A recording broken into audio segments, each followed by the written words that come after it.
Bon, c'est bon? Là, quittez pas la réunion, là. S'il vous dit que ça enregistre, là. OK. Bon, on va sauter dans on va sauter dans le vif du sujet ce matin. Attendez, je vois peut-être une lumière de trop, là. Oups, voilà, comme ça. On va sauter dans le vif du sujet.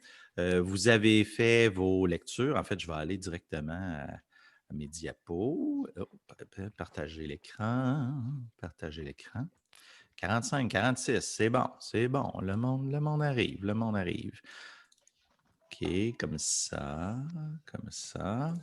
Bon, on va commencer de toute façon parce que je voulais. Hier, c'était les portes ouvertes du cerveau. Puis je voulais juste dire, j'ai 45 secondes de choses à dire, mais c'est pour, vous pouvez parler à tout le monde, tous les chercheurs. C'est à peu près maintenant que les gens commencent à chercher des stages pour l'été, puis parler de maîtrise pour les plus avancés. Mais donc, hier, on parlait, tous les profs, tous les chercheurs qui sont associés au cerveau. Juste pour que vous vous démêliez, l'Université Laval, c'est ceux qui font les chèques de paye. Les profs sont profs à l'université, mais souvent, on fait notre recherche à l'extérieur parce que c'est là qu'il y a les installations et les infrastructures. Donc, moi, je suis beaucoup associé au COPL, mais aussi avec le Centre Cerveau où je fais la majorité de mes choses. Puis, la photo que vous voyez au milieu, c'est mon groupe. Puis, donc, hier, on parlait. Je sais qu'il y a beaucoup de personnes qui étaient là. Je, je suis tout à fait au courant qu'il y avait plein de gens du groupe qui étaient là, qui sont dans le cours ce matin, qui étaient là hier. Puis, mais je voulais juste dire, pour ceux qui n'étaient pas là, on fait beaucoup de choses pour le guidage neurochirurgical avec des fibres optiques, puis on fait de la spectroscopie dans les tissus pour essayer d'aider à positionner des électrodes. Je saute complètement tous les détails. Puis on fait des microscopes qui font de l'imagerie en 3D, très grand volume, des affaires quand même assez demandantes techniquement.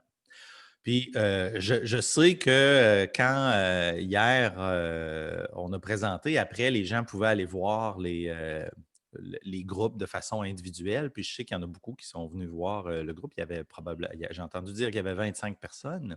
Mais je voulais juste rappeler aux gens, parce que peut-être que vous ne l'avez pas remarqué, mais là, je vous mets 8 personnes, puis il y en a d'autres encore, mais j'ai mis 8 autres chercheurs qui engagent beaucoup des physiciens puis des ingénieurs.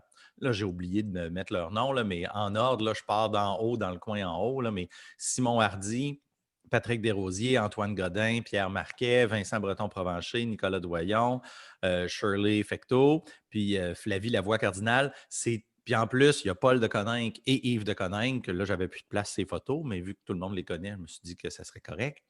Il y a plein de gens qui cherchent des étudiants de type physique et génie physique. Vous êtes très prisés au Centre Cerveau. Les gens aiment beaucoup ce profil-là. Puis il y en a qui ont des projets comme, par exemple, Nicolas, Patrick, puis Simon ont des projets, je vais dire, plutôt théoriques. C'est des gens plus du type théorie des graphes puis mathématiques. Puis de l'autre côté, Antoine et Pierre, c'est très, très physique. Puis après ça, les autres, Flavie, Shirley, puis Vincent, eux, ils ont des projets où ils font des développements technologiques. Puis, ils vont s'intéresser à un aspect de la biologie, mais ils ont besoin de développement technologique. Donc, il y a vraiment beaucoup de potentiel pour des choses cet été, là. Parce que c'est sûr que moi, je ne peux pas prendre tout le monde. Là. Mais donc, il y a beaucoup de choses possibles. Fait que là, ça, je voulais juste insister là-dessus. Puis, il ne faut surtout pas vous gêner de venir me voir pour demander les contacts des autres profs. Là. Il n'y a pas de gêne à demander des conseils pour aller avec un autre prof. Là. On n'est pas, c'est pas des relations exclusives. Voilà. OK. Donc, pour aujourd'hui, vous avez reçu le devoir 6, à moins que je me trompe.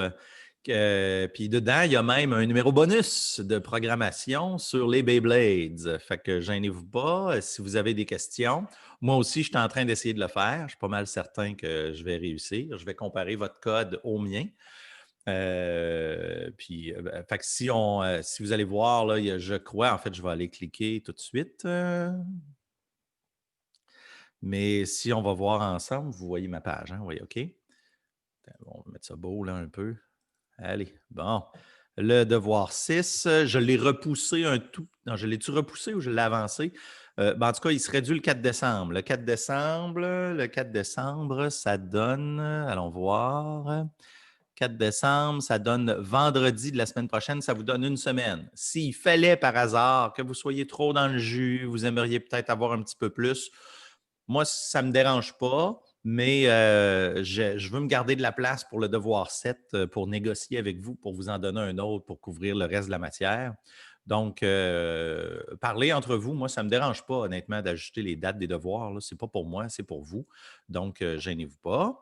Ensuite, je retourne dans ma petite présentation ici. L'autre chose, pour ceux qui ne l'ont pas vu, j'ai rendu disponible l'examen de fin de session de l'an passé. Donc, je vous avais donné, on va appeler ça l'examen de pratique, d'une certaine façon.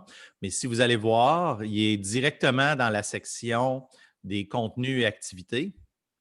OK, je l'ai mis directement à la fin ici. Donc, c'est écrit FI 1001-2019, examen 2. Donc, si vous allez là, vous allez voir toutes les questions de l'an passé. Mais je n'ai pas eu le temps de mettre les réponses. Ce n'est pas que je ne veux pas vous les donner.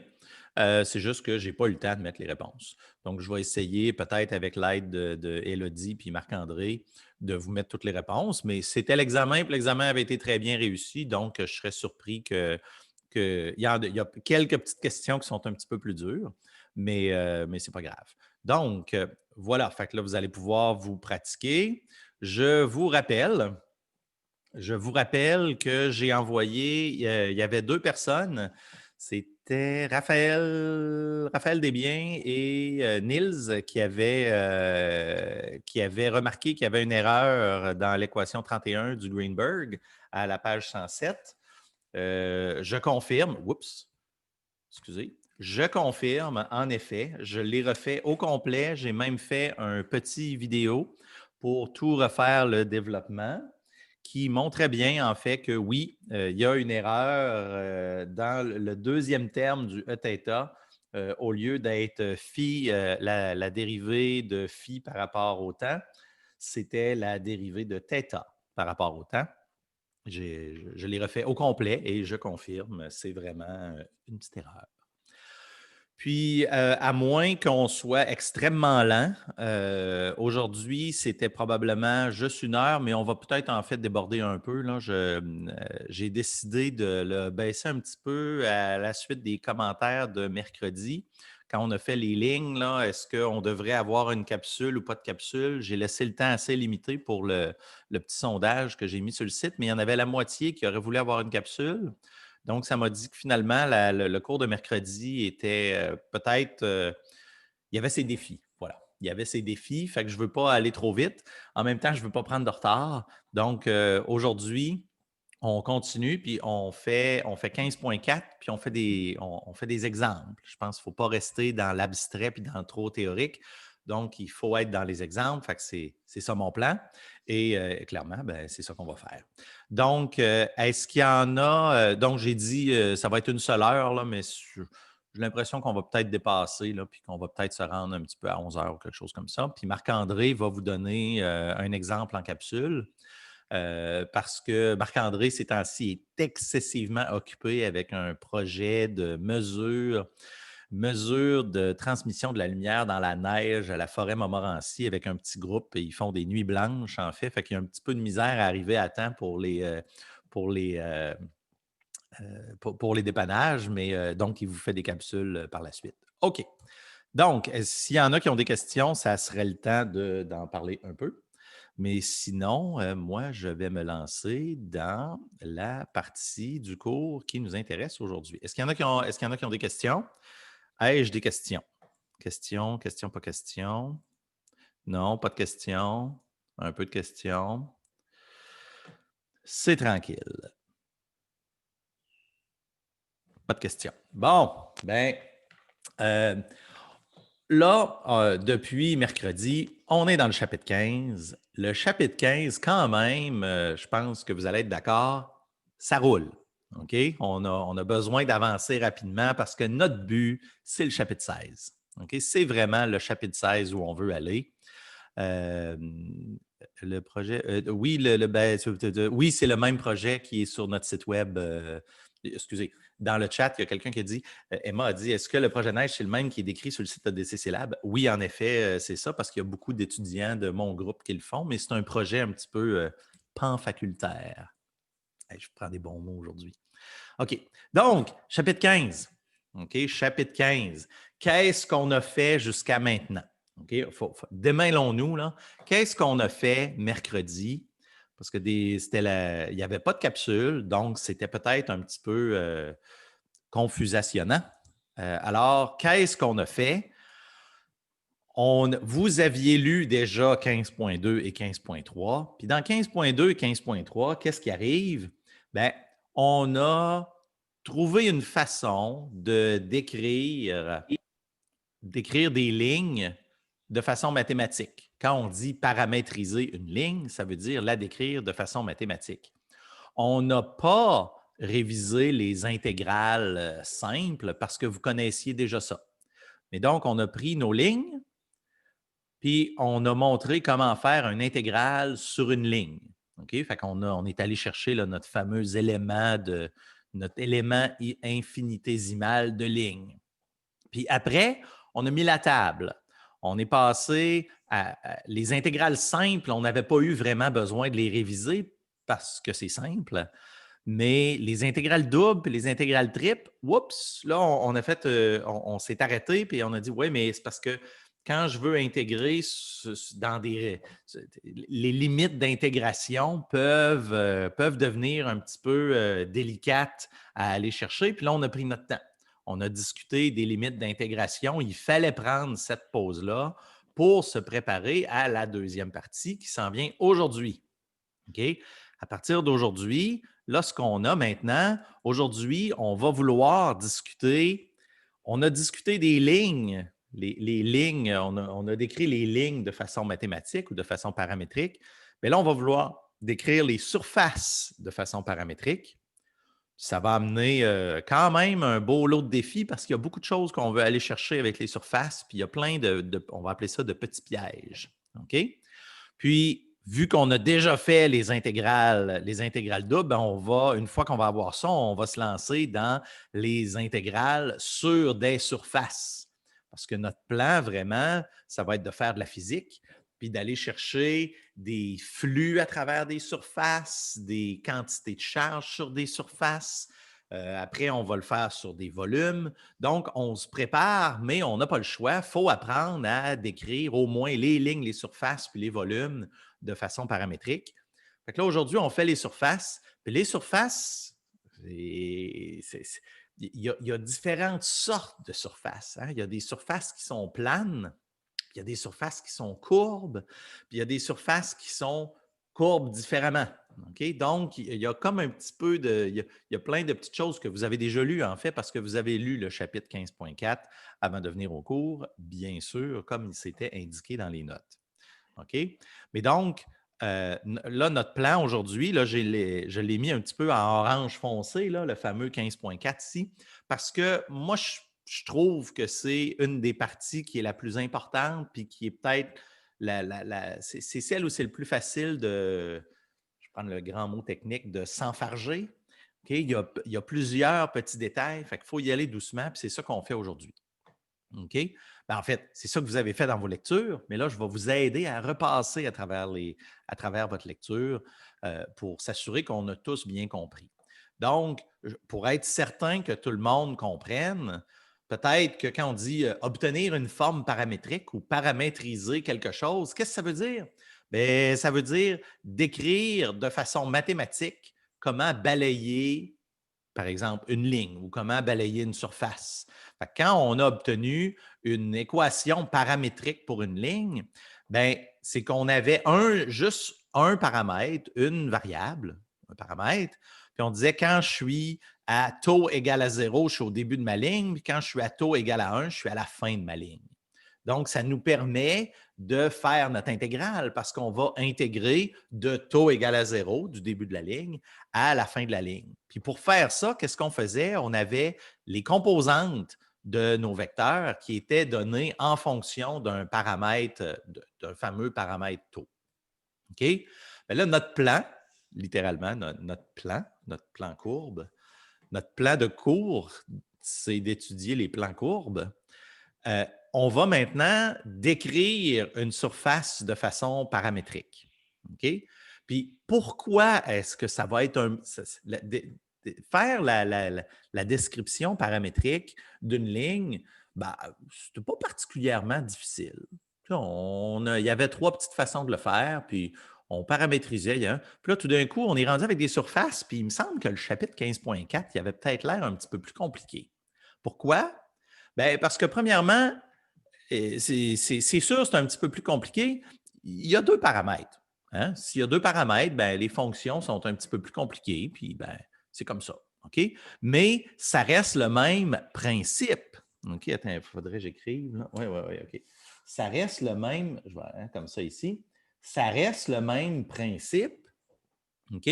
Si avant, j'avais un vecteur position qui suivait ma ligne, bien là, maintenant, j'ai un vecteur position, puis avec les 2 paramètres, quand je prends toutes les valeurs en U puis toutes les valeurs en V, ça va me permettre de balayer l'ensemble de ma surface comme ça ici.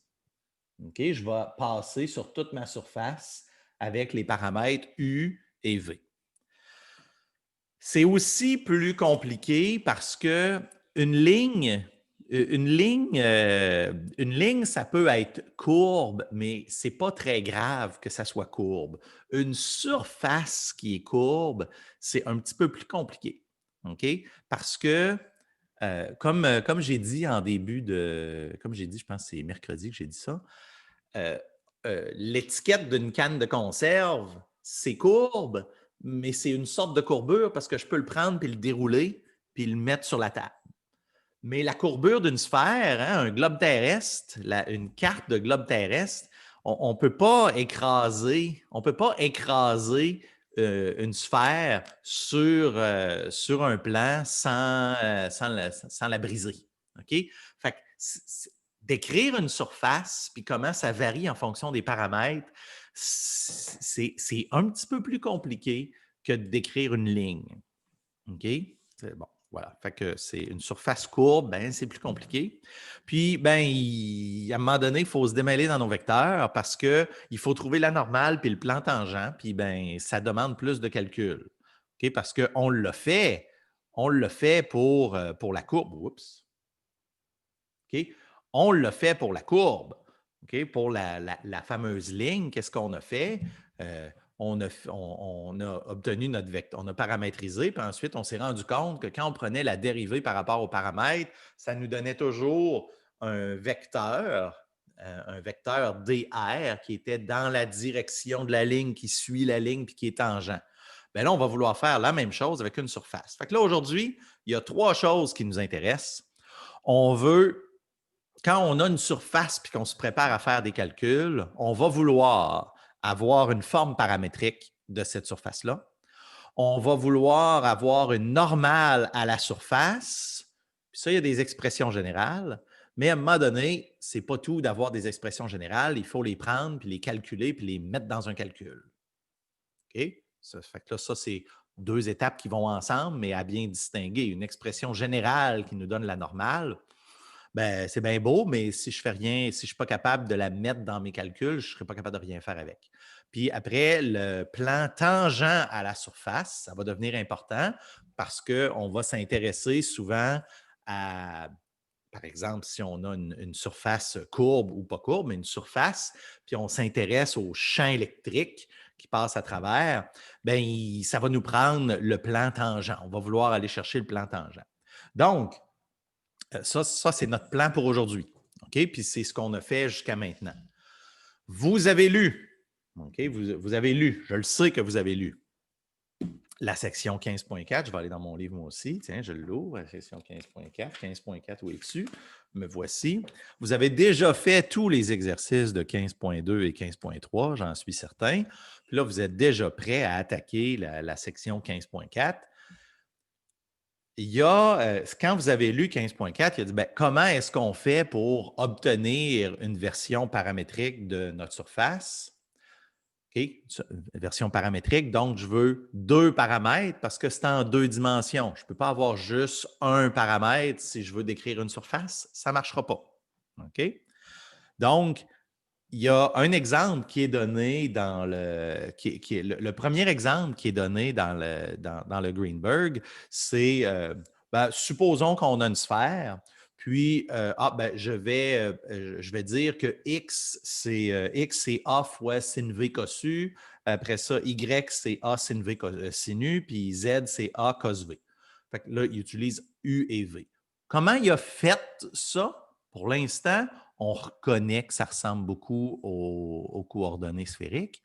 Mais le but, l'idée, c'est qu'à un moment donné, il y a des formes qui vont être plus faciles à paramétriser. Il y a comme des formules qu'on va finir par connaître. Paramétriser une sphère, paramétriser un cylindre, ça va assez bien parce que les fameuses coordonnées sphériques puis les coordonnées cylindriques, ben, on peut directement les utiliser comme paramètres. Donc, c'est comme ça qu'on peut aller chercher nos composantes devant notre vecteur position pour avoir une version paramétrique de notre courbe. Ça, c'était la première. Hein? C'est le premier exemple, l'exemple 1 qui est donné dans la section 15.4. C'est ben, je le prends puis je le paramétrise. Mais il y a un deuxième exemple qui est quand même assez important, puis il faut bien comprendre que c'est il n'est pas si différent que ça, mais il est plus facile.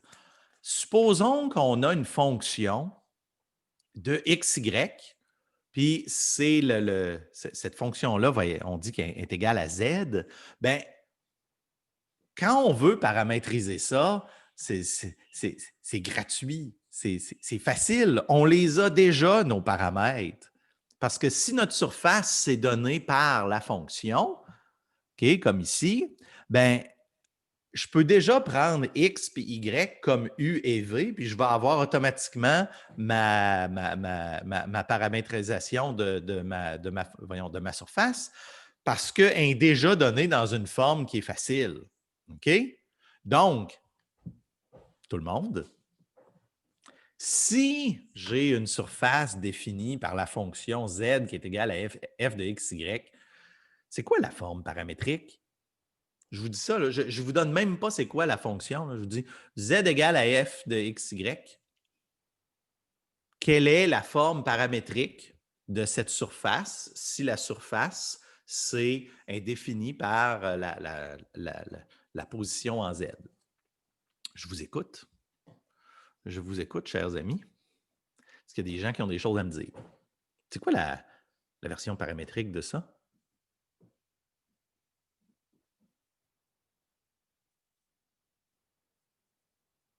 Fait que là, j'ai une fonction quelconque.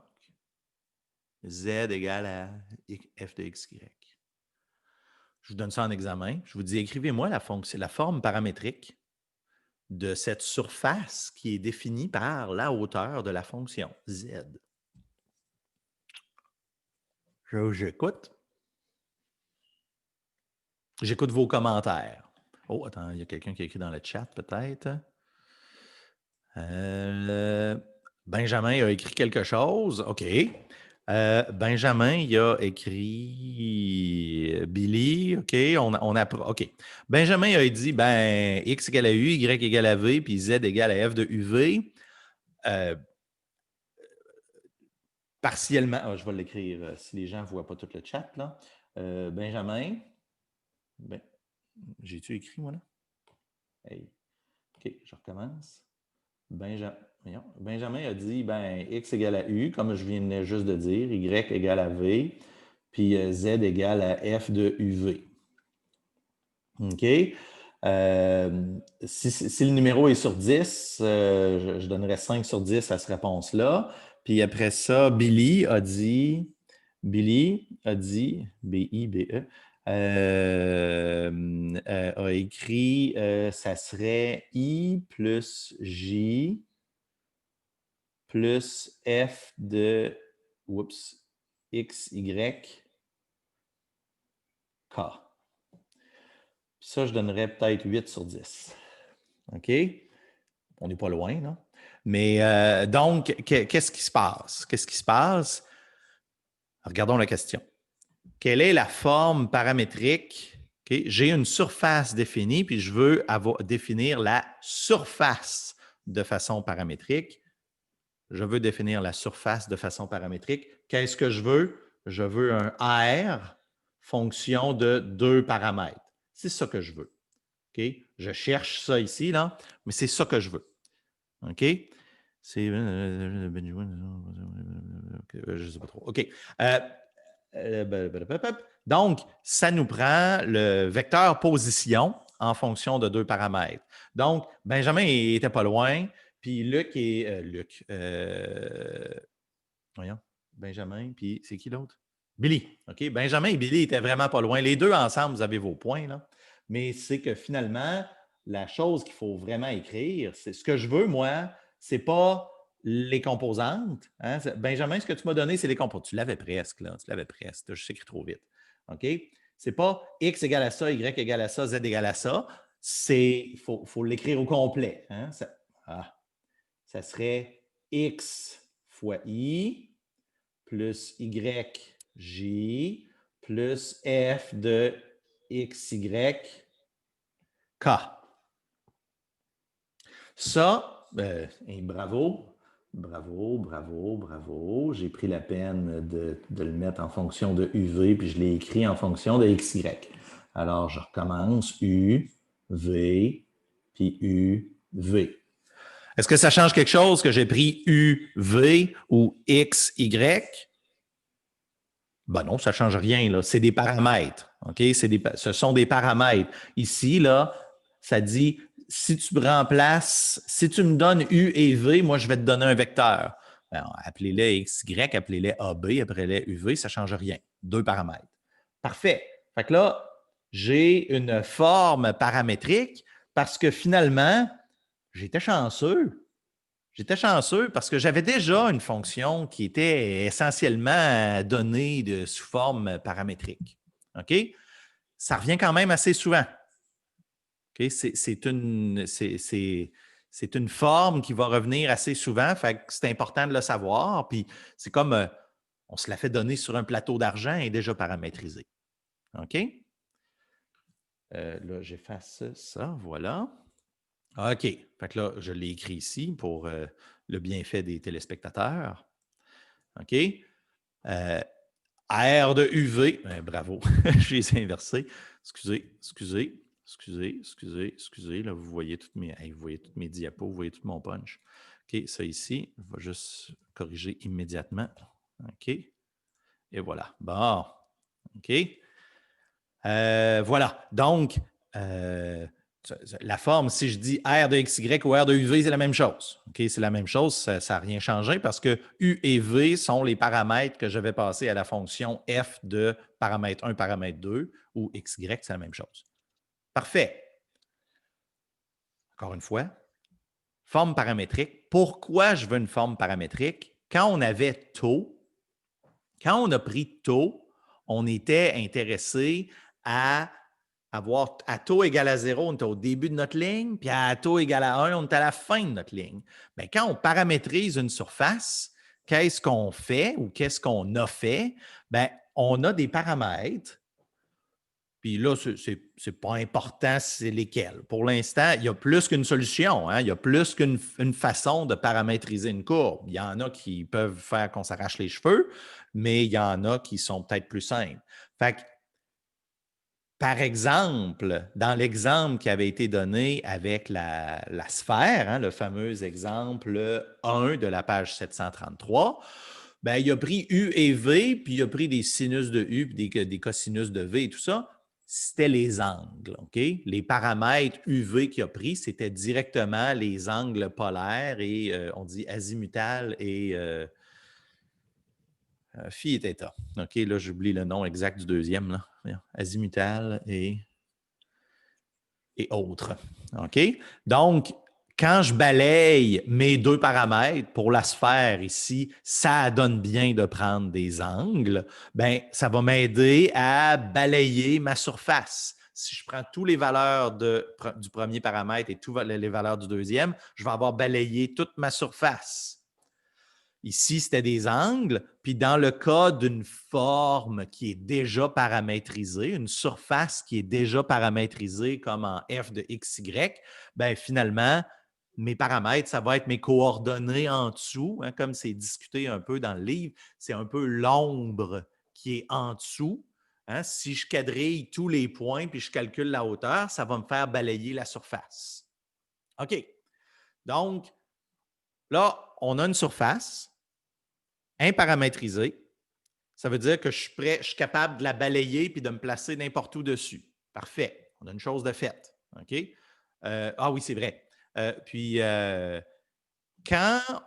il y a le cas simple, je vais dire que je viens de vous dire, le cas où on est chanceux parce que c'est z de f de x, y, puis que c'est essentiellement déjà paramétrisé, bien, ça, je dirais, c'est facile. Dans le cas des sphères, des cylindres et autres, bien, on veut prendre les paramètres qui épousent la géométrie. Oui, j'ai utilisé le verbe épouser en matin, mais qui épousent la géométrie pour que les limites des paramètres soient simples. OK? Fait que c'est sûr que de décrire une sphère en coordonnées sphériques, ça va bien aller. Décrire une sphère en coordonnées cylindriques, méchant mal de tête. OK? C'est possible, mais c'est un méchant mal de tête. Donc, choisir, quand on paramétrise, il y a plein de façons de le faire, mais il y en a qui sont plus simples que d'autres par la suite. C'est un peu de la pratique, un peu de l'expérience, puis un peu de la divination parfois. Divination, c'est trouver la bonne forme paramétrique en implorant le ciel. Ce qui arrive. OK. Donc, deuxième partie. Oui, OK. Fait que là, notre version paramétrique de notre surface, on l'a. Fait que là, quand vous avez fait vos lectures, là, quand vous étiez rendu à 15.4.2, là, c'était j'ai une forme pour ma surface, je peux aller n'importe où. Là, la deuxième chose qu'on veut, c'est une normale à la surface. On va la vouloir pour différentes raisons. Quand on va faire des flux de surface, on va vraiment s'intéresser au flux qui est normal à la surface ou perpendiculaire à la surface. Ça va souvent arriver. OK? Donc, à chaque fois qu'on va travailler avec des surfaces, on va vraiment souvent vouloir avoir la normale. OK? Donc, là, on cherche une façon d'aller chercher une normale à une surface, puis on considère qu'on a déjà notre surface paramétrisée. Donc, je suis capable de me placer n'importe où avec deux paramètres sur ma surface. Parfait. Bien, pour avoir la normale, ça, vous l'avez lu. Vous avez vu cette belle, je vais dire la belle grosse formule ici. Est-ce que cette formule-là ici est très compliquée? Prenons notre temps. On va la relire doucement. Peut-être qu'il y en a qui ont lu, en fait, je suspecte que quelques personnes ont lu la formule puis ont dit « Oh mon Dieu, qu'est-ce que c'est ça? » OK, qu'est-ce que c'est ça? Bien, c'est vraiment pas si pire que ça. On revient à notre surface. On la regarde, notre surface ici. On a un vecteur qui peut pointer n'importe où dessus. Fait que ça, c'est mon vecteur RU. Fait que j'ai deux paramètres, U et V. Puis quand je change U, je vais balayer dans un sens. Puis quand je change V, je vais balayer dans l'autre sens. Donc, ce qu'on a ici, si vous regardez bien, mon crayon, il est ici. OK? Si vous regardez bien, indice V, c'est quoi donc déjà? Tout le monde?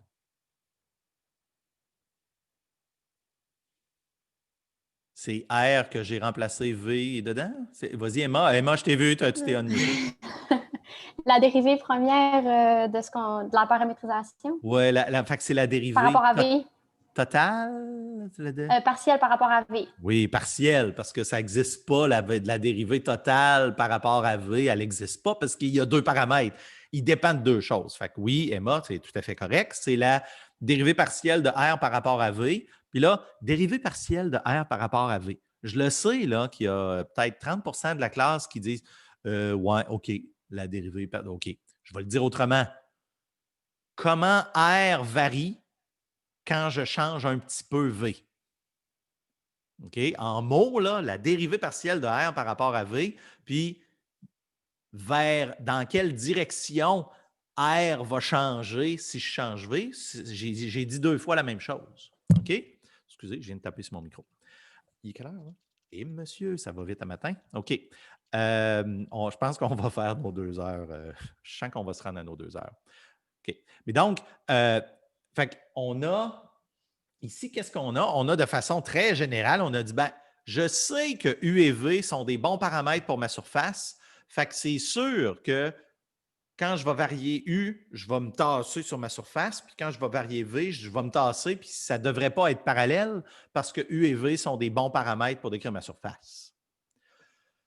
Donc, j'ai automatiquement 2 vecteurs RV puis RU sont nécessairement tangents à ma surface. Est-ce qu'on est surpris de ça? C'est quoi ma diapo d'après, donc? Il me semble que oui, c'est ça. OK? Est-ce qu'on est surpris de ça? Est-ce qu'on est surpris? Est-ce que c'est surprenant que RU puis RV soient tangents à la surface? Est-ce qu'il y en a qui ont un commentaire à me dire? Je vous rappelle d'ailleurs qu'on cherche la normale, c'est-à-dire la perpendiculaire à ça. C'est à peu près le contraire. Philippe, je t'ai vu t'unmuter.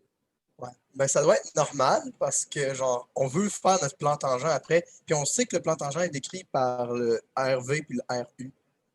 Mais, tu sais, RV, là, toi, Philippe, t'es-tu surpris que RV soit parallèle à la surface, tangent à la surface? C'est-tu surprenant, ça?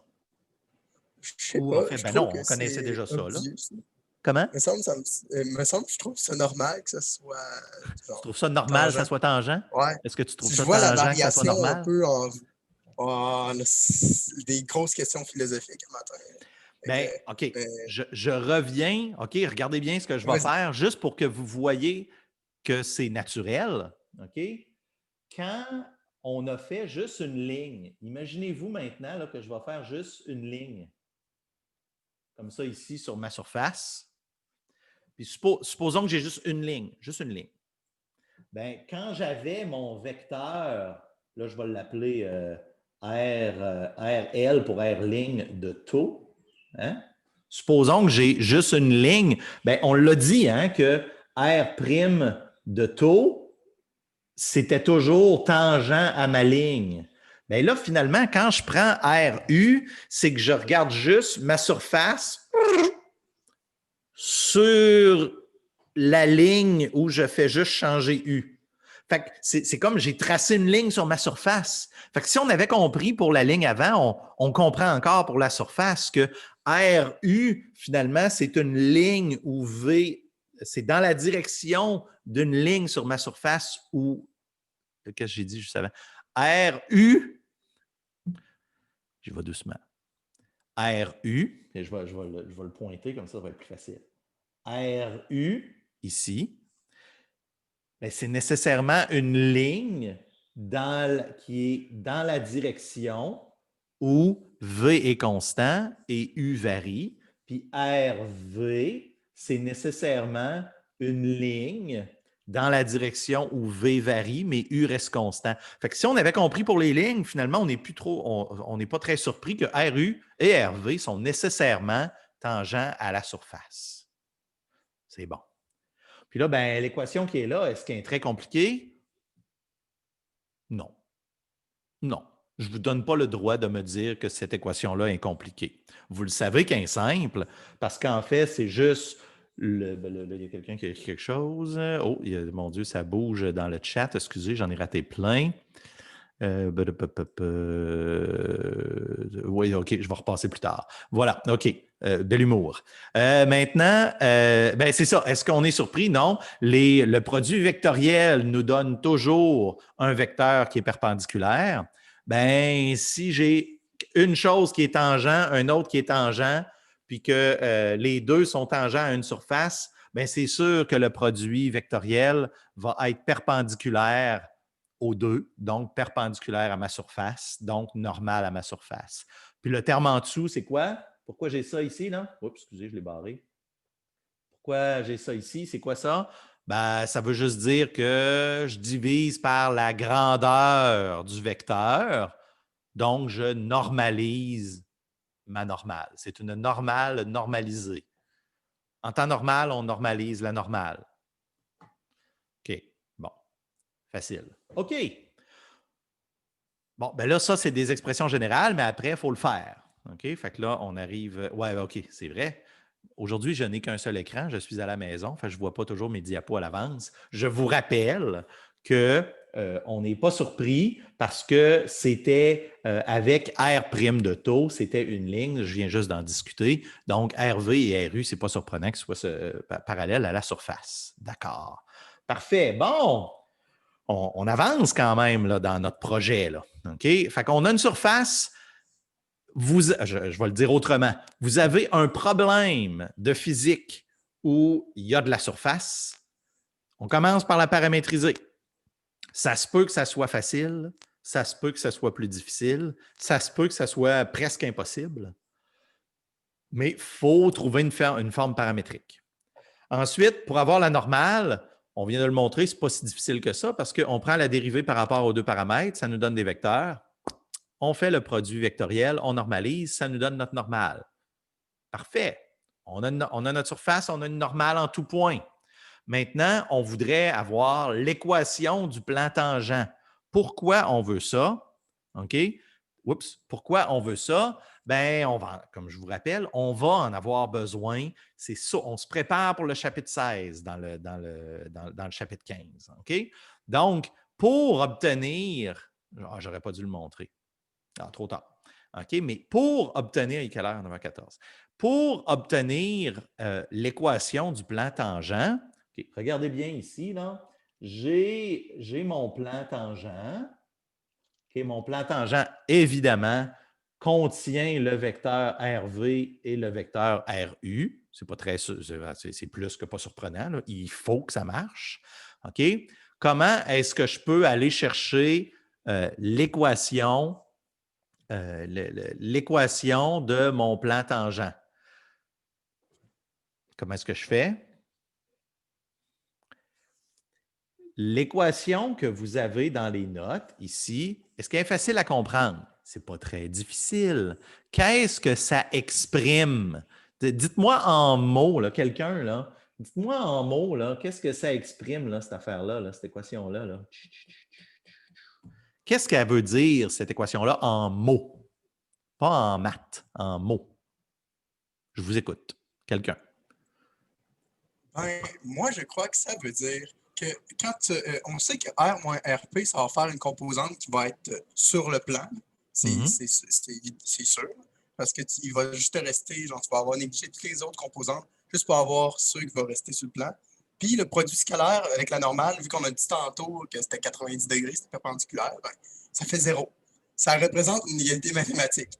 Puis après ça, on est capable de la dévier dans d'autres formes. Mais c'est ça que je comprends à la date de. OK.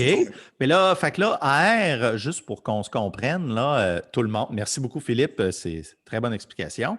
Mais là, R, c'est-tu la. C'est quoi? R? C'est-tu. Là, RP, il y en a. C'est-tu de la version paramétrique de ma surface? RP, là, il est où mon RP? Puis il est où mon R? Okay. ARP ici. ARP, est-ce que c'est un point sur ma surface avec lequel j'ai commencé à travailler au début?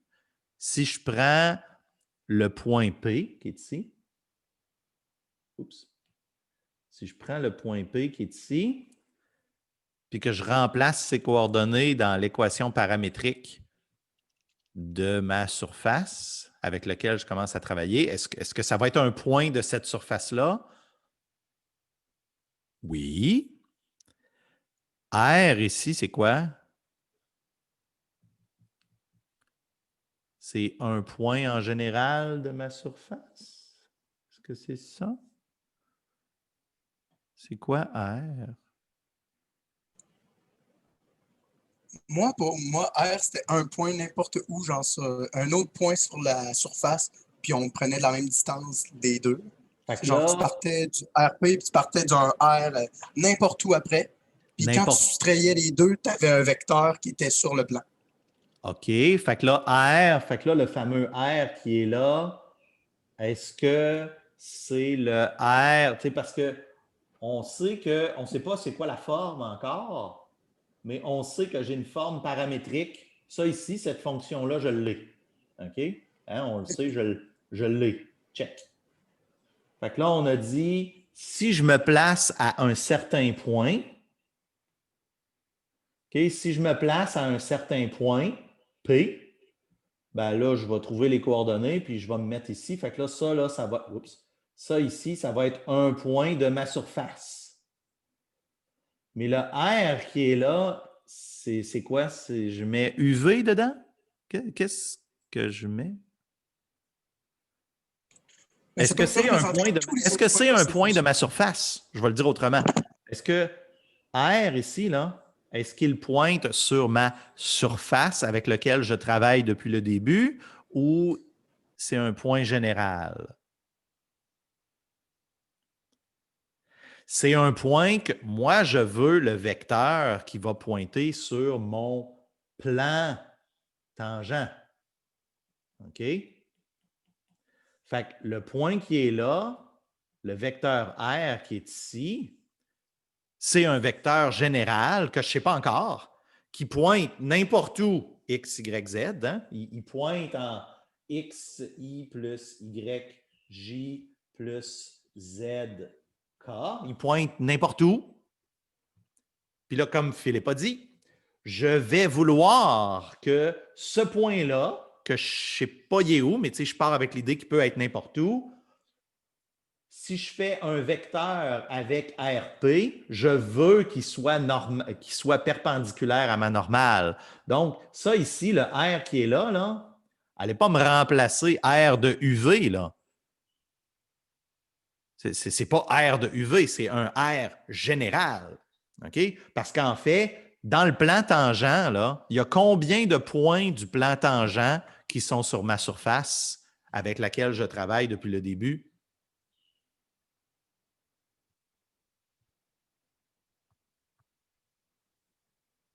Il y en a un. Le point de contact. Bon, OK, si la surface est concave, là, ça pourrait être, il pourrait en avoir d'autres, mais ça va toucher en un point. OK?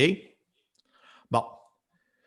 Parce que j'ai vu à l'examen du monde là, qui font ça, là, puis là, ils remettent des R de UV. Ben non, ils ne sont pas. La majorité des points de mon plan, regardez-le ici, là, dans l'exemple qui est là, la majorité des points de mon plan tangent ne sont pas sur ma surface. Si ma surface est de courbe le moindrement, la majorité des points sur le plan tangent ne seront pas dans ma surface.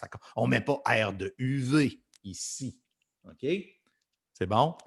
Toi, Philippe, as-tu compris ça? Je suis sûr que oui. J'ai super bien compris, ouais. Je le savais. Bon, excellent.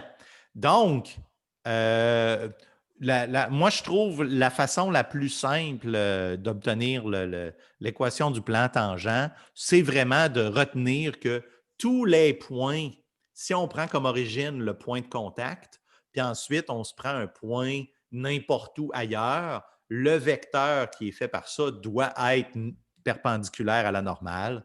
Notre normale, je vous rappelle, on l'a obtenu juste avant. On a notre R paramétrique, on a notre normale. Ben, si on veut le plan tangent, ça devient juste un simple calcul. Le R peut être compliqué, la normale peut aussi être compliquée, mais ce n'est pas grave, c'est un calcul qui se fait. OK, parfait. Bon. Fait que là, on va à la page suivante. J'aurais une question. Ah, oui, Simon. Oui, je me demandais, est-ce qu'on peut utiliser n'importe quel vecteur parallèle qui va dans la même direction que la normale? Parce que dans le cahier, dans un exemple, c'est ça, il semblait utiliser un vecteur parallèle à la normale qui pointait dans la même direction. Ça serait quel exemple? Ben oui, en autant que tu es capable d'être. En autant que tu es certain. En autant que tu es certain que le vecteur que tu as est vraiment parallèle à ta normale, il n'y a pas de problème. Parce qu'à la fin, tu vas.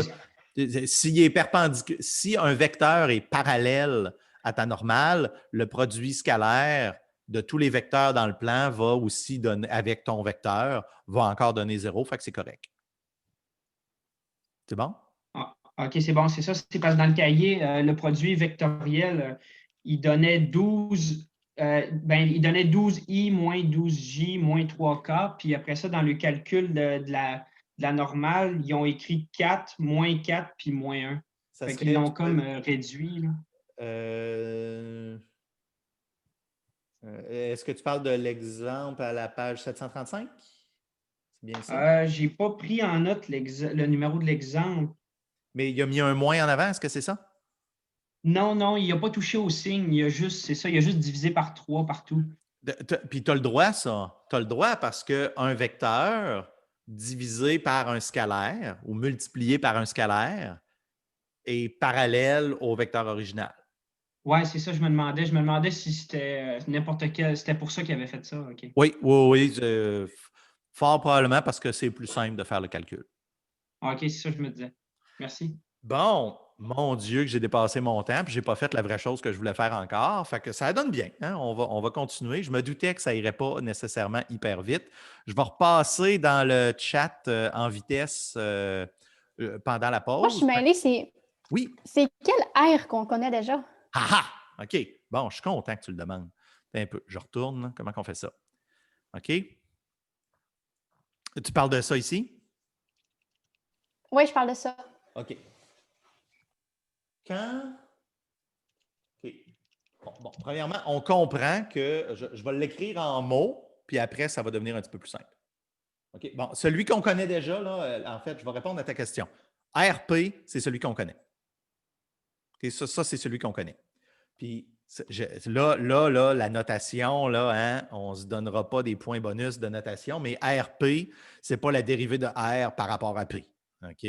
C'est de même. Okay? Je suis vraiment désolé, mais c'est comme ça. RP, c'est la valeur de R, excusez, c'est le vecteur R. C'est le vecteur R de ma surface paramétrisée qui s'arrête au point P. Voilà. Ouf, faut le dire doucement. Puis ensuite, R sans indice. Ah, lui, c'est plus pareil. Là, lui, c'est n'importe quel point dans l'espace que je cherche. Fait que lui, ici, j'y laisse.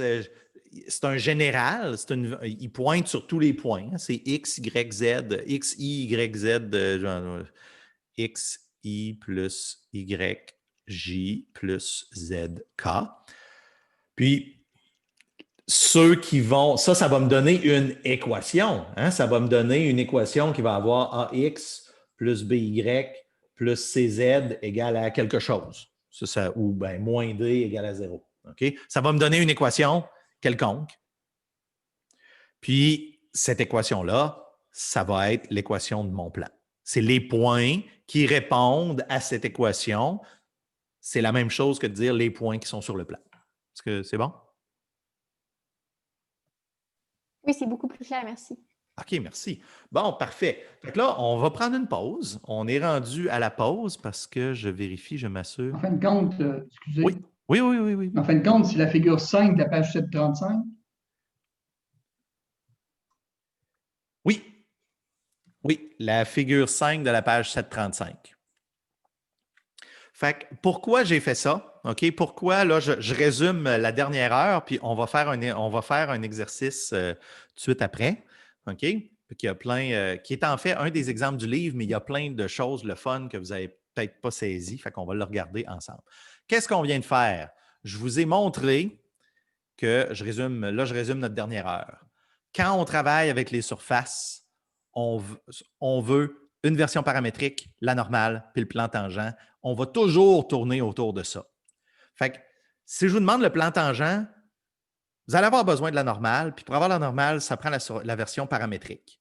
OK? Fait que c'est vraiment dans cet ordre-là qu'il faut faire les choses. Paramétrique, normale, tangente. On va voir, ça s'en vient, Mais on va voir que pour obtenir une normale à la surface, en fait, je vais vous vendre le punch un peu tout de suite, là. Mais quand on va utiliser Nabla, hein, l'opérateur Nabla, DEL, là, le petit triangle à l'envers, là, on va voir qu'on est capable d'avoir une normale à une surface quand même assez facilement. OK?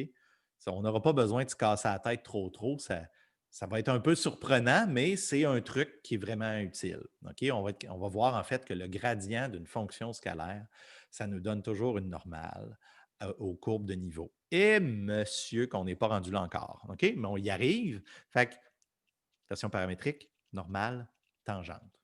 OK? Fait que là, on va faire un exemple. On va se prendre une petite pause. J'ai vraiment beaucoup dépassé mon temps. Je suis vraiment désolé. On va faire une petite pause. Vu qu'on n'est pas pressé, on revient à 9h38. 9h38, vous revenez ici, puis on se lance dans un exemple. N'oubliez pas de vous amener une feuille de papier et un crayon, puis vous allez calculer. Ce ne sera pas juste moi. À tout de suite.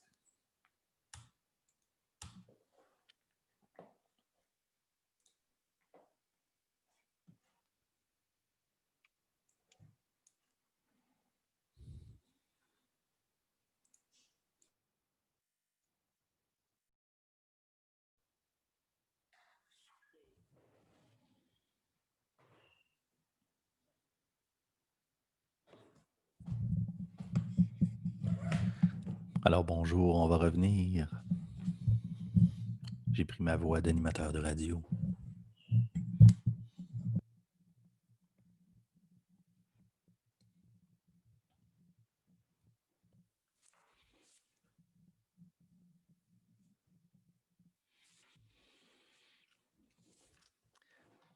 Alors, on sort nos feuilles pour les calculs, où on se met le cerveau à on.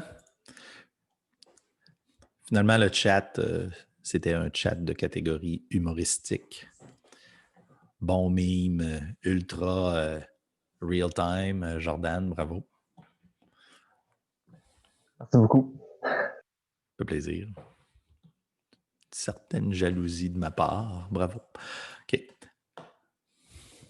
Puis on va, évidemment, tout le monde va demander à Benjamin 2 de mettre son nom de famille dans son profil pour que ça dise Benjamin Claveau et Benjamin l'autre. OK. Bon, nous revoici. Nous revoici tout le monde. Où en sommes-nous?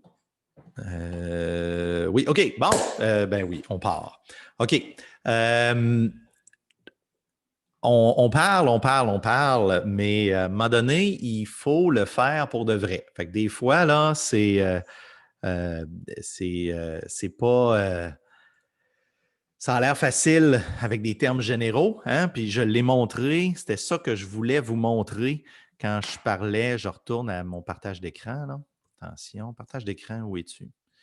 Ici, ici, ici. Bon, voilà. OK. Pas ça. Oui, OK.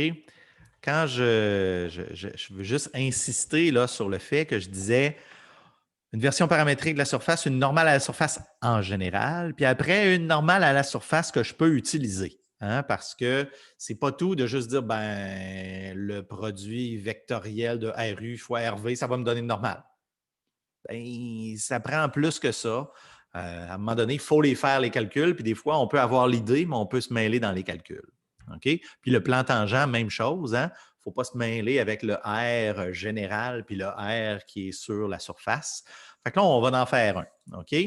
C'est probablement que vous l'avez lu en vitesse, mais c'est l'exemple 3. Ne retournez pas dans votre cahier tout de suite. Là. OK? Retournez-y pas tout de suite.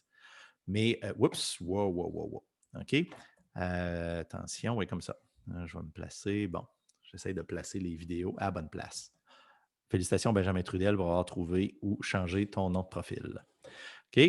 À moins qu'il y ait un troisième Benjamin. Ah, tabarnouche. Benjamin Claveau qui nous joue des tours. OK. OK. Fait que là, on a... moi, là, je suis maintenant intéressé. J'ai une passion pour les équations de la forme x carré plus y carré plus z carré plus z4. Méchant bordel, z4 égale à 1. Puis là, j'aimerais avoir une équation, l'équation du plan qui est tangent au point 0.5, 0.5, 0.605. Bon. On a l'air d'avoir un plan. Ça n'a pas l'air si compliqué que ça. J'en parle depuis tantôt. Hein? Fait que là, on va commencer. On dit, bien, parfait. On va mettre ça sous forme paramétrique. Alors, est-ce que quelqu'un, sans aller voir dans le livre, pourrait peut-être nous inspirer une version paramétrique de cette courbe-là? Est-ce qu'il y en a qui ont des idées? Est-ce qu'il y en a qui ont des idées? Vous êtes probablement un petit peu mal pris. OK. On pourrait peut-être essayer d'exprimer Z en fonction de X, Y. Excellente idée, mais on va voir. OK, ça va avoir ses défis. OK. OK, je retourne dans mon petit logiciel que j'aime beaucoup pour faire mes notes de tableau. OK. Fait que là, ce qui vient d'être proposé, j'aime ça quand c'est noir. Zoup. OK. Bon, ce qui vient d'être proposé par Jean-François, je pense, c'est bien ça. C'est on a x carré plus y carré plus z carré plus z4 égale à 1. Puis là, on cherche notre version paramétrique. Là, pour l'instant, je vais écrire la question en disant R de UV. On le cherche. Là, Jean-François dit, ben, on va essayer d'exprimer Z en fonction de XY. C'est-tu bien ça que tu as dit? Ou l'équivalent? À peu près, oui. Oui, OK. OK. Est-ce que... Oui. Ça a l'air dur un peu, là, parce que là, on va avoir Z4 plus Z2 égale à 1 moins X2 moins Y2. Eh, boy. Hein? Fait que là, on est comme un petit peu mal pris, là. Isoler Z ici, au pire, je vais mettre Z2, Z2 plus 1. Tu sais, ça va pas, là. Ça va mal. On trouve-tu que ça va mal? OK, on a l'air d'être un peu mal pris ici. OK? Un peu mal pris. Pour l'instant, en fait, ouais, c'est ça. On va dire qu'on est juste coincé. On est en examen. On est stressé. On a dit, ah, parfait, je vais le mettre en Z. OK, ça ne marche pas. Le deuxième. On pourrait peut-être essayer de faire l'inverse. On pourrait exprimer une autre variable en fonction du reste. Ah, une autre variable en fonction du reste, c'est bon. Je note. Ça, c'est qui vient de dire ça? Encore moi. Ah, encore Jean-François. Bon, OK. Jean-François qui s'acharne. C'est bon, c'est ça qu'on veut. OK, j'aime beaucoup cette deuxième solution qui va être la bonne. OK? Ouais, OK, on va partir là-dessus. Quand on a dit que c'était possible de faire Z égale à f de xy, puis on disait, ben là, on a notre fonction paramétrisée directement parce qu'on prend x, on prend y, puis ça nous donne z. Bien, ici, c'est un truc. C'est un truc un peu pour vous montrer que c'est pas obligé d'être x puis y, les paramètres, puis que ça nous donne une fonction de xy qui nous donne z. Ici, en fait, avec z, on est mal pris. On ne peut pas. Hein, on vient de l'essayer, là, ici, là, puis là, on est arrivé là, puis on a fait mal de tête. Mais il y avait les paramètres, là, c'est bien ça que c'est important de comprendre. J'ai le droit de prendre ce que je veux, en autant que ça marche. Fait que ce que Jean-François propose, ben, si on n'est pas capable d'isoler Z, peut-être qu'on serait capable d'isoler X. Fait que si j'écris ça ici, est-ce que ça ici, là, x carré plus y carré plus z carré plus z4 égale à 1, est-ce que c'est une fonction, ça? Oui ou non? Ça n'a vraiment pas l'air d'une fonction. Ce n'est pas une fonction parce qu'il va avoir des points pour un même x et un même y. Hein, il va avoir deux fois une valeur. Ce n'est pas une fonction, ça n'a pas une valeur unique. OK. Fait que là, ici, Supposons qu'à la place, je vais y aller, je vais essayer avec x. Ben, j'ai le droit d'écrire 1 moins z4 moins z2 moins y2. Ah ben là, c'est pas dur. Là. Si je le fais de même, c'est pas dur. Parce que x2, je suis capable de l'isoler. Je suis capable d'isoler x quand j'ai x2, là, quand même, il y a des maudites limites. Hein? Fait que ça me donne 1 moins z4 moins z2 moins y2. Puis c'est plus ou moins. Je ne sais pas vraiment c'est lequel encore, mais il y en a deux. Parce que ce n'est pas une fonction, c'est une relation. X carré plus y carré plus z carré plus z4 égale à 1. C'est une relation entre mes variables. Ce n'est pas une fonction. Mais là, je viens de me rendre compte qu'en termes, si je l'écris en termes de y et z,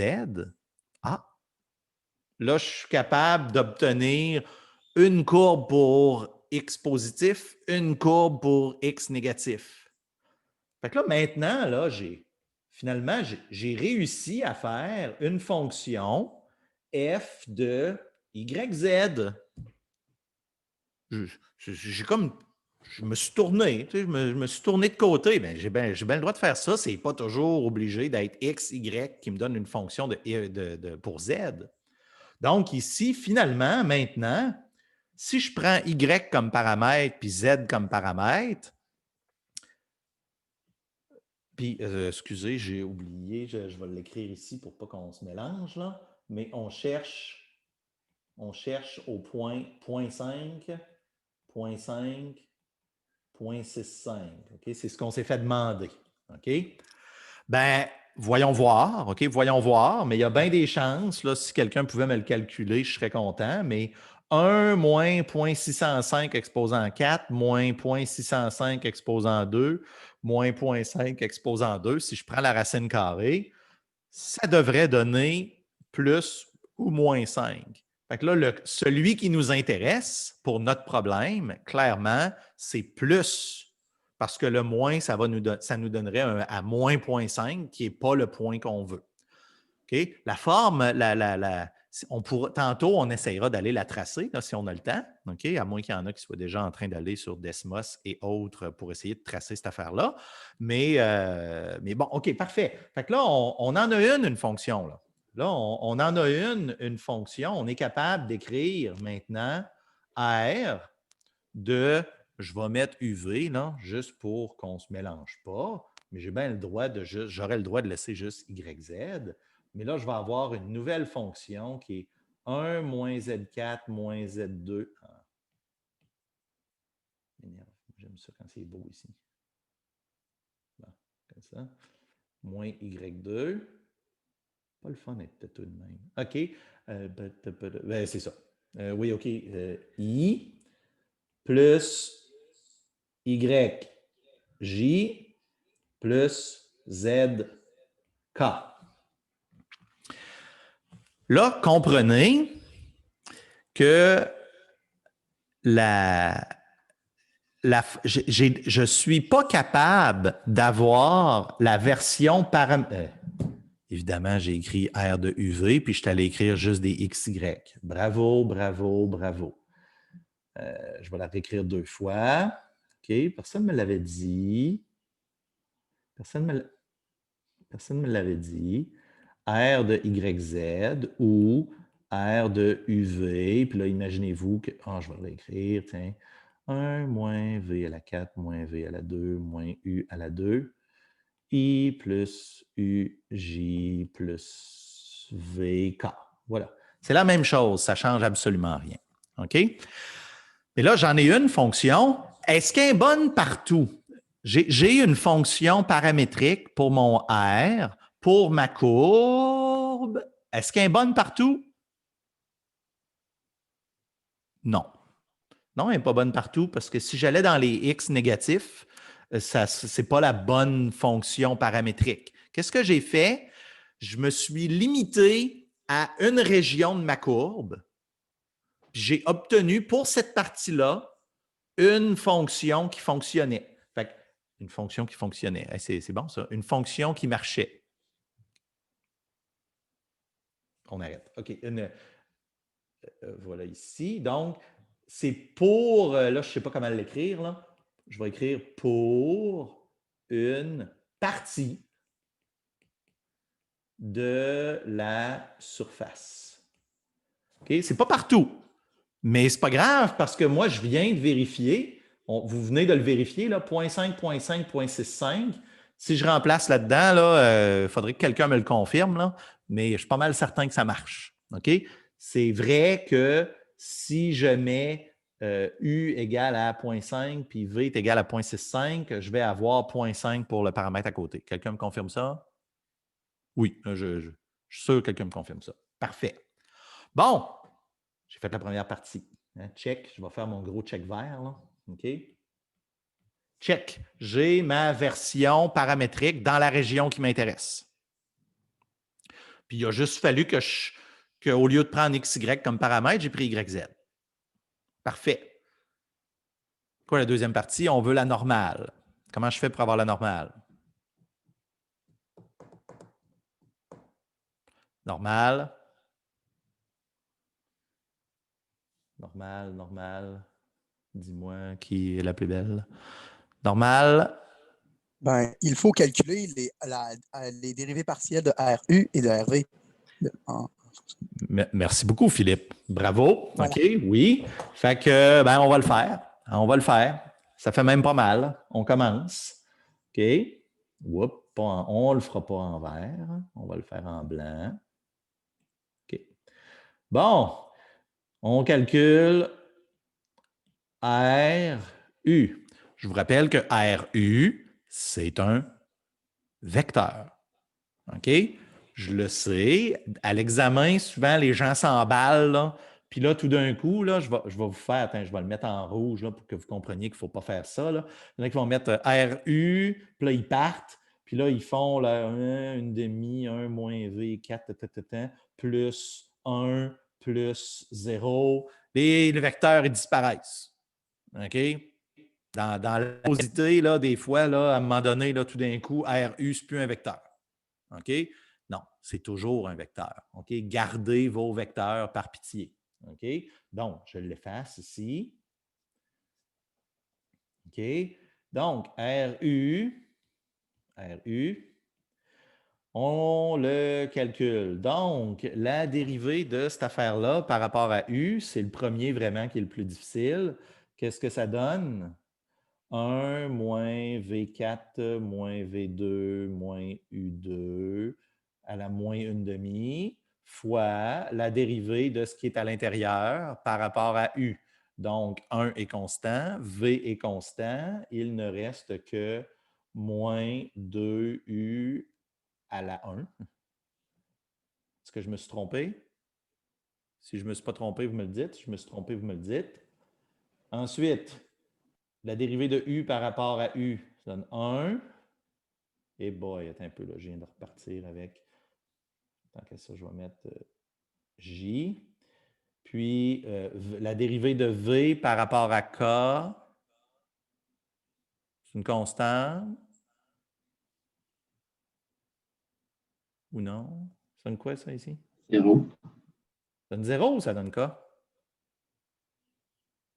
Ça donne 0. Ça donne 0. OK. Il y a, je ne sais pas pourquoi, là, mais ça revient tout le temps, là. Souvent, la dérivée de l'autre paramètre en fonction d'un, des fois, il y en a beaucoup qui mettent que ça donne le paramètre. OK? Ça donne 0. OK? Ça donne 0. Bon, OK. Fait que là, on va simplifier ça. OK? 1/2. Il faut que tu attendes, Rémi. Ce ne sera pas long. J'ai presque fini.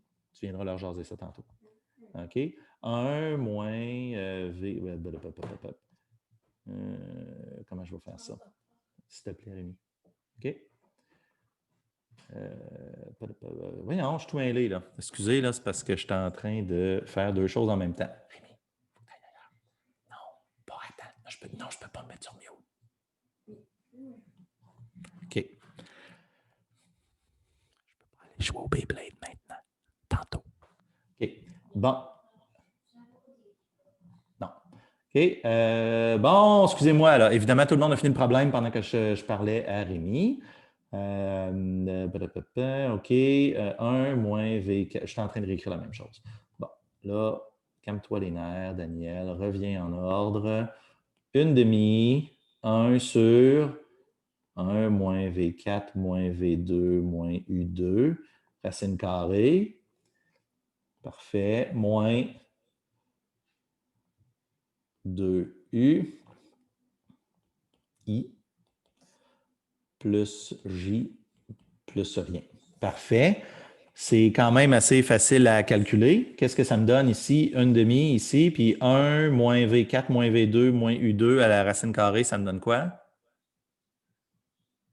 Tantôt, quand il était au numérateur, ça donnait 0,5. Fait que j'espère que ça donne encore 0,5. OK, donc ça donne 1/2 sur 0,5 ici, moins 2 fois U. U est égal aussi à 0,5. Parfait. Est-ce que tout le monde a compris pourquoi U est égal à 0,5? Même si j'ai vu une petite tête faire oui, je le dis à tout le monde. OK? On est en train, j'ai tout de suite calculé j'ai calculé la dérivée. Je pointe ici. J'ai calculé la dérivée RU. Puis, parce que je veux simplifier ça le plus rapidement possible, je m'intéresse à la dérivée RU au point qui m'intéresse. Hein, au point où je vais vouloir le plan tangent. Fait que là, je calcule. J'ai une raison pourquoi je le fais comme ça. Comme ça, plus I, plus J. J'ai dit, ah merde, j'ai plus de place en dessous. Vite, vite, vite, vite. Je prends ça. Je sélectionne en vitesse. Voyons. Ça va pas, hein, matin? OK, comme ça. Ah. Hop, hop, hop, hop. Youpelidou. Il ne sera pas facile. Ah, je l'ai perdu. Caroline. Bon, ça donne quoi? Aidez-moi, là, ici, là. OK, 1/2 fois ça, 1/2, 1 moins 2. Ça fait quoi, ça? Okay, je vais aller voir la réponse dans le livre, juste pour que ça soit plus vite. Est-ce que quelqu'un peut m'aider? J'ai besoin d'aide. C'est moins 1/2. Moins 1/2, merci. Moins 1/2 I plus J. Est-ce que c'est bien ça? Non, le total, c'est moins 1/2. Mais le premier terme, c'est moins 1. Le premier terme, c'est moins 1. OK, fait que c'est moins 1i plus j. Est-ce que c'est bien ça? J'ai été déconcentré par mon fils. Là. Je m'en excuse. Je m'en excuse. C'est la passion des Beyblades qui s'enflamme là, ici. Là. Je ne me peux plus. Là. Je ne suis plus capable de me concentrer. OK? Pas tout à fait. OK. Donc, est-ce que c'est bien ça, I plus J? J'ai juste besoin qu'on me confirme que c'est ça. Non, ça donnait... eux, ils disent que ça donne moins. Moi, ça me donne 0i. Je me suis peut-être trompé. Je pense que ça donne juste J. C'est comment? Moi, c'est ça que j'ai. Je pense que ça donne juste J. Parce que tu as 1 moins 1 devant ton I. Ouais. Sauf que je regarde, là, je suis en train de tricher, puis je regarde la réponse. Ah ouais, mais là, ce qu'on a fait, c'est qu'on a fait moins 2U, mais c'est fois moins 2U.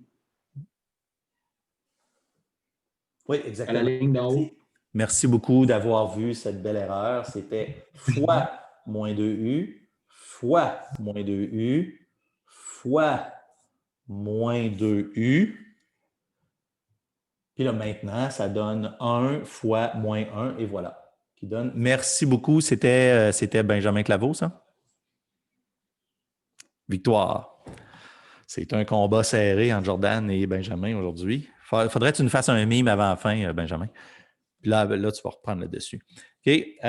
Parfait. Fait que là, on a RU. Qu'est-ce qu'on remarque? OK. Est-ce que c'est une fonction de U puis de V? Pourquoi c'est plus une fonction de U et de V? Ça me donne moins I plus J. Pourquoi c'est plus une fonction? Êtes-vous surpris que ce n'est plus une fonction de U et de V? Non. Parce qu'on a Pourquoi? remplacé on a remplacé exactement les données et les points. Hein. Oui, Fait que c'est ça exactement. qu'on Là, on a fait. a la tangente RU à un point donné. Fait que là, à un point donné, ça veut dire à un UV donné. Fait que là, c'est sûr, ça va donner, on va dire, ça va donner un vecteur, un chiffre. Ça va donner une chose en particulier. Parfait. On a notre premier. Ensuite, là, il faudrait faire RV. Est-ce qu'il y a quelqu'un qui l'a fait pendant que j'étais occupé? Non? On le fait, on part. Avec un peu de chance, je ne me tromperai pas. OK. On avait. Eh boy, j'ai déjà oublié. OK, je vais le prendre ici. Ah, lui, je vais être capable de le sélectionner par contre. Bon, comme ça. Parfait. On l'amène à l'autre page. Bon. Comme ça ici. Hein, c'est-tu pas beau, ça? Allez, on peut même le mettre droit quand il est croche. Bon. OK. Maintenant, RV, je fais la dérivée et j'obtiens maintenant une demi, 1 moins V4 moins V2 moins U2 exposé à moins une demi fois, et non moins, la dérivée par rapport à V de ce qui est en dedans. Donc, la dérivée de 1 par rapport à V, ça donne 0. La dérivée de moins V4, ça me donne moins 4V3. Et la dérivée de moins V carré, ça me donne moins 2V. Et la dérivée de U carré, ça me donne 0. Là, ça, ne pas oublier le maudit vecteur. Je sais, là, à l'examen, je vais le corriger. Là. Je vais tout être choqué. Là, parce qu'il y en a qui vont l'avoir oublié, le vecteur ici. Okay? I. Okay? Mettez-le. I. Ensuite, la dérivée de U par rapport à V, ça donne 0. Puis la dérivée de V par rapport à 1, ça donne K. Parfait. Okay? N'oubliez pas les vecteurs. C'est un vecteur. Vecteur. Vecteur. Vecteur. Si vous saviez la quantité de vecteurs qui deviennent des scalaires en plein milieu d'un calcul dans un examen, vous vous arracheriez les cheveux de la tête. OK? C'est vraiment pas le fun. OK. Bon, ça m'a fait du bien de me libérer. OK, maintenant, on continue, on remplace.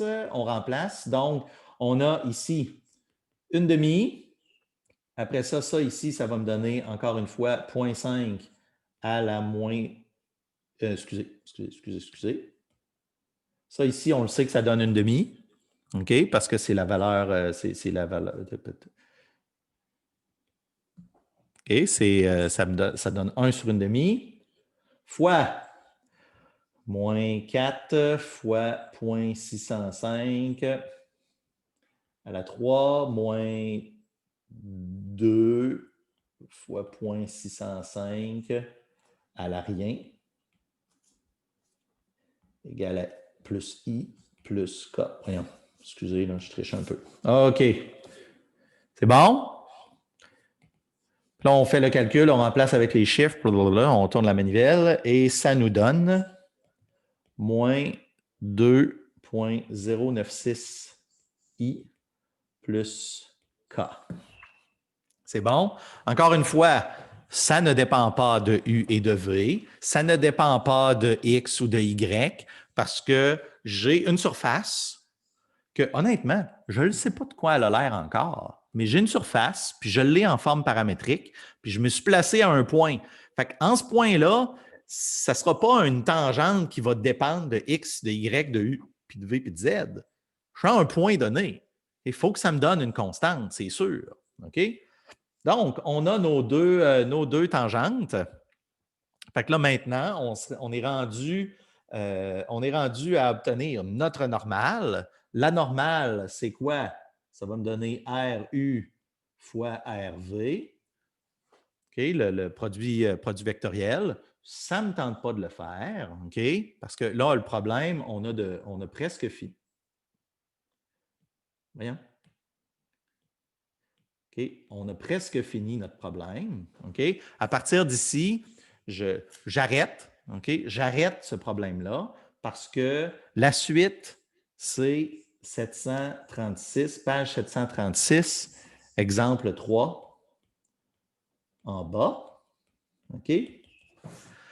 Mais j'ai d'autres choses à dire avant qu'on termine. OK? Donc, comme ça ici. J'enlève ça. Voilà. OK? À partir de là, on va prendre le vecteur normal. OK? Puis ensuite, on va prendre un point au hasard, un point x de i plus y, yj plus zk, moins le point qui m'intéresse, hein, où je suis. Moi, je suis à 0.5i plus 0.5j plus 0.605k, ça ne rentre plus, je suis désolé. Puis ça, produit scalaire avec ma normale, doit me donner 0. Je vais avoir mon équation pour mon plan. OK? Allez voir la fin, c'est les équations 20 et 21. Mais ce que je voulais vraiment dire, là, je veux retourner, là, je cesse de faire ça ici. Là, c'est moi qui reprends le contrôle de l'écran. Allez, OK, c'est moi qui reprends le contrôle. Voilà. OK. Oui, excusez. Je vais finir par la voir. Oui, OK. Je vais finir par me rendre. OK, bon. OK. Il y en a beaucoup des choses dans une journée. OK, parfait. Comme ça, comme ça. Oui, c'est bon. OK, bon. Donc, on a obtenu une forme paramétrique qui nous a demandé de faire un petit peu d'entourloupette, hein, parce qu'en fonction de x, y, ça ne marchait pas comme coefficient ou comme paramètre. Parfait. Ensuite, on a obtenu la normale sans faire d'erreur de calcul. Comme vous avez vu, c'est facile d'en faire des erreurs de calcul. J'en ai fait une. OK? Je me suis trompé avec le petit moins. Personne ne l'avait remarqué. Je suis choqué. Merci, Benjamin. Puis ensuite, l'équation du plan tangent, on fait un vecteur à partir du point qui nous intéresse.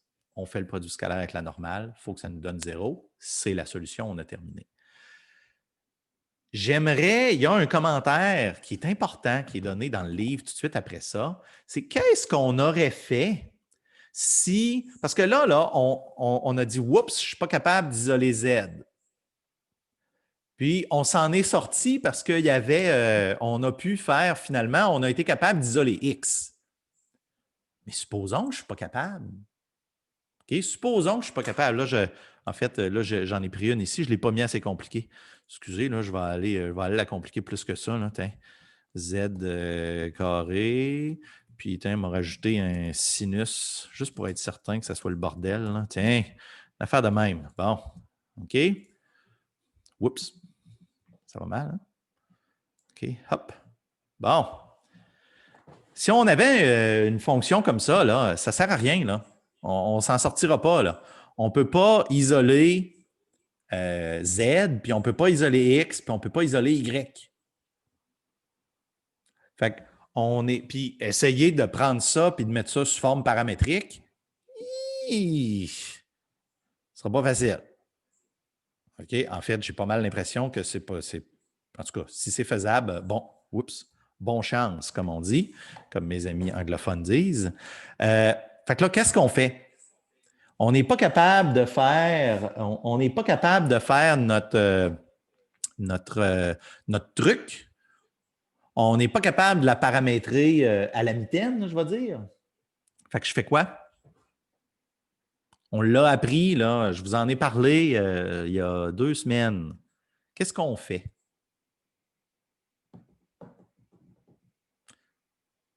Je ne suis pas capable de la paramétrer très simplement.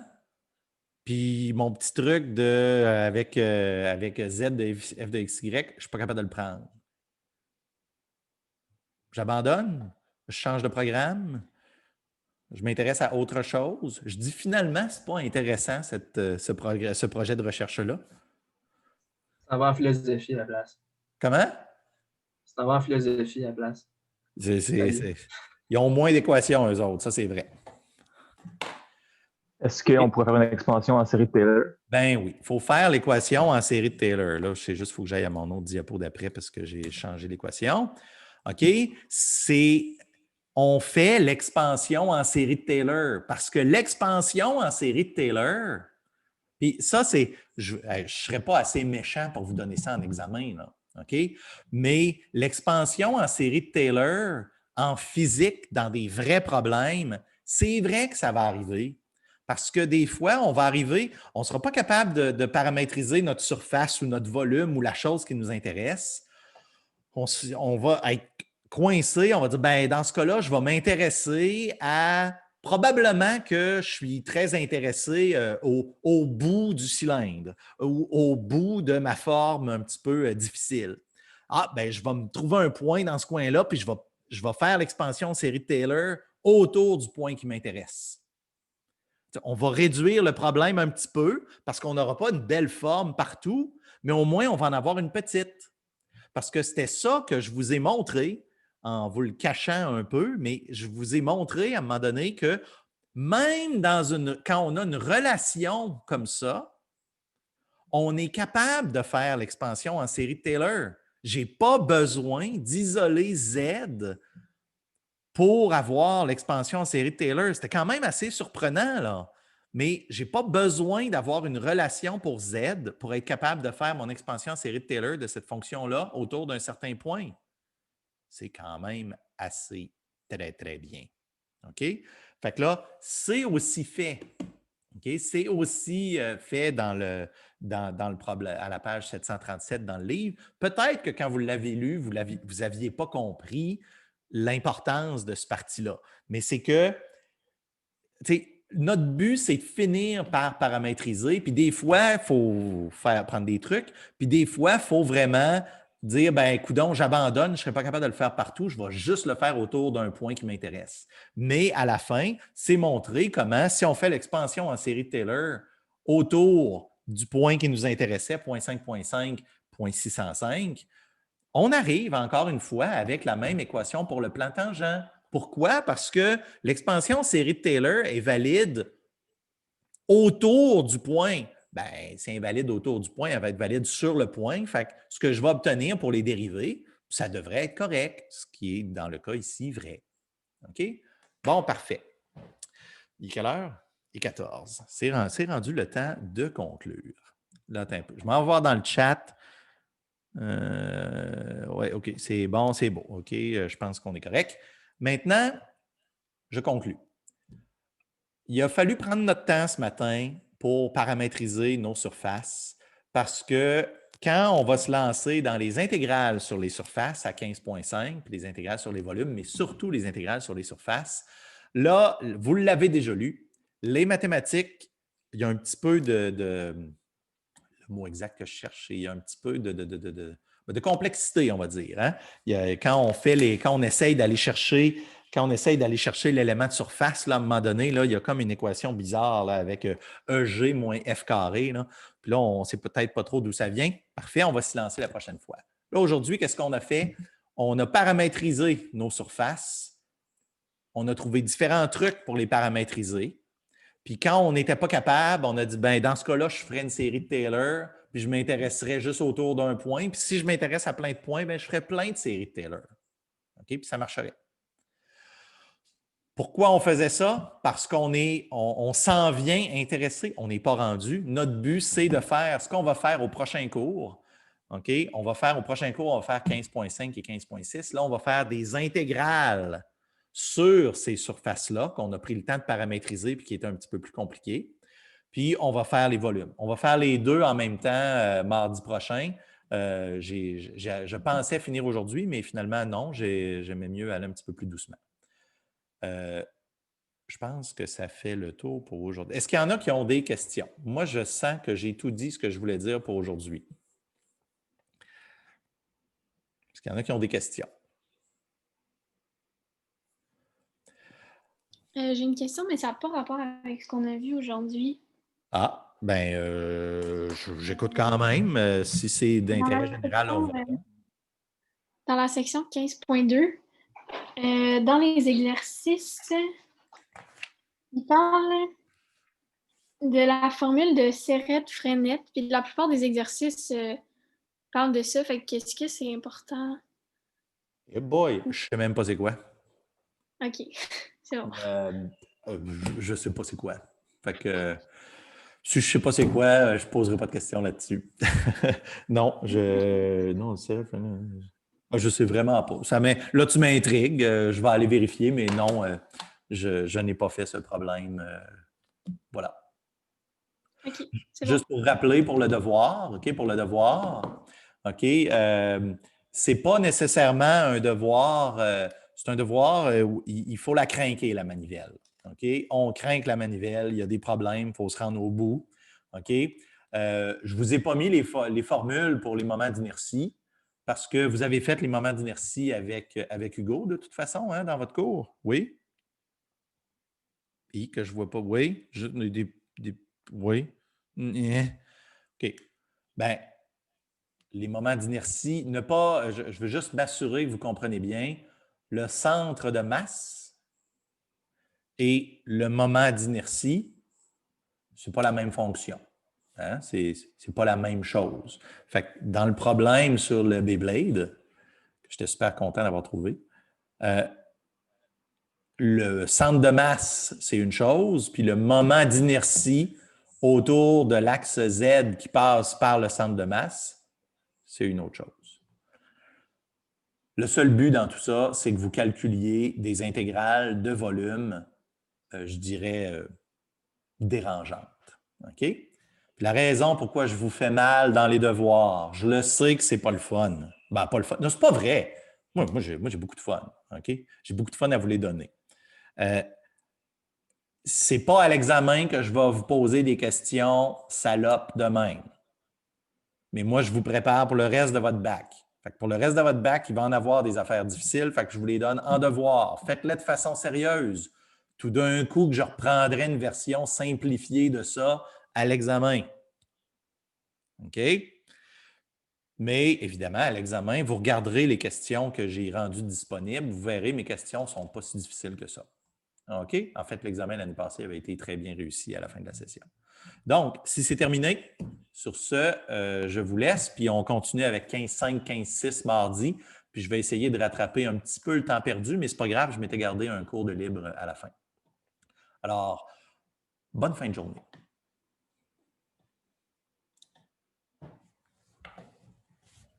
Merci, bonne journée. C'est Guido. Salut. Bye. Bye. Je vais retourner dans le chat pour voir si j'ai des affaires. Bonne journée. Merci, madame. Ben, bonne journée, bonne journée. Bonne journée à tous.